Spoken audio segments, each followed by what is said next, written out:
Hello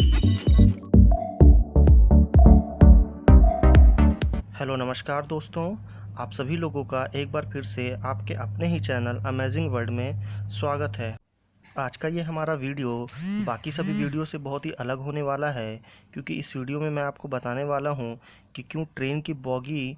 के हर door के पास वाली जो विंडो होती है उस पे बहुत सारे रॉड्स क्यों लगे हुए होते हैं, और क्यों किसी भी हवाई जहाज़ के जो भी विंडो होती है वो स्क्वायर सेक्शन में क्यों नहीं होती, वो या तो सर्कुलर रहती है या तो कर्व रहती है। ऐसा क्यों होता है? और क्या आपको पता है कि दुनिया के सबसे खूबसूरत टावर में से एक पेरिस में स्थित एफिल टावर को एक बार जर्मनी के तानाशाह हिटलर ने उसे गिराने की कोशिश की थी जब उसने सेकेंड वर्ल्ड वॉर में फ्रांस के ऊपर जीत लिया था तब, लेकिन वो इसमें कामयाब नहीं हो पाया था। शायद आपको ये बताने की ज़रूरत तो बिल्कुल भी नहीं है कि इंडियन रेलवे में डेली कितने पैसेंजर एक जगह से दूसरी जगह जाने के लिए ट्रेन का इस्तेमाल करते हैं, और इतने सारे पैसेंजर्स की सेफ्टी का ध्यान रखना रेलवे डिपार्टमेंट के लिए वाकई में एक बहुत ही मुश्किल टास्क होता है। पर शायद आपको ये जानकर बहुत ही हैरानी होगी कि जब मैं आपको बताऊंगा कि रेलवे की हर बॉगी में जो भी सीट होती है, जो डोर के बगल में होती है, उस पर बहुत सारे ग्रिल्स क्यों लगे हुए होते हैं। रेलवे डिपार्टमेंट का ऐसा कहना है कि वो बहुत सारे ग्रिल्स पैसेंजर्स के सामान की सेफ्टी के लिए लगाए रहते हैं, क्योंकि उनका ऐसा मानना है कि डोर के बगल में जो भी आदमी खड़ा रहेगा वो प्लेटफॉर्म पे आसानी के साथ में अंदर हाथ डाल के आपके कीमती सामान जैसे कि पर्स, नेकलेस को निकाल कर चोरी कर सकता है। इसको बचाने के लिए रेलवे ने ऐसा किया है।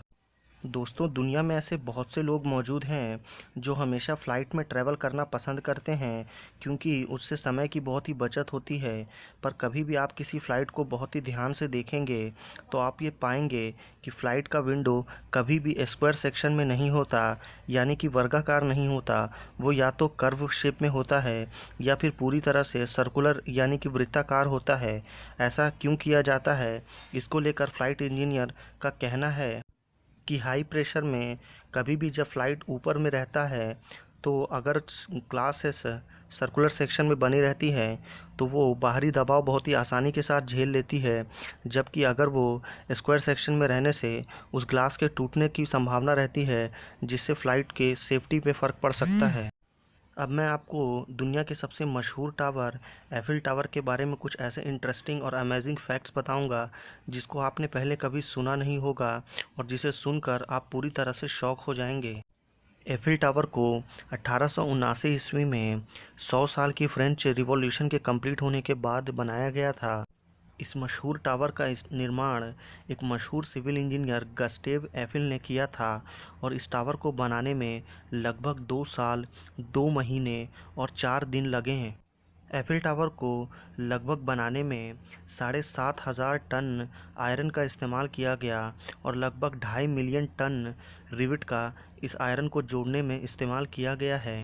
दरअसल इस टावर को जब बनाया गया था तो लोगों ने इसे ऐसा ध्यान में रख के बनाया था कि इसे सिर्फ़ और सिर्फ 20 साल के लिए बनाया गया, और 1909 में इस टावर को गिराने की कोशिश की गई। पर वहाँ के कुछ मशहूर इंजीनियर्स ने गवर्नमेंट को ये सलाह दिया कि हम इतने बड़े टावर का इस्तेमाल रेडियो सिग्नल और टीवी के सिग्नल भेजने में भी कर सकते हैं, और इसी वजह से आज एफिल टावर हमारे बीच है। क्योंकि अगर ऐसा नहीं होता तो एफिल टावर को उसी समय 20 साल के बाद ही गिरा दिया गया होता।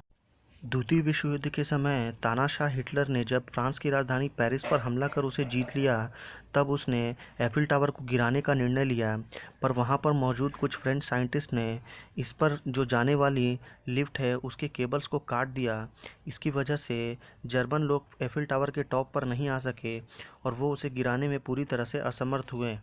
एफिल टावर की सबसे ख़ास बात यह है कि जब एफिल टावर की ओपनिंग हुई थी तब भी लगभग 300 मिलियंस लोगों ने एफिल टावर को देखा था, और हर साल यहाँ पर सैकड़ों सैलानी सिर्फ़ और सिर्फ एफिल टावर को देखने के लिए पेरिस जाते हैं।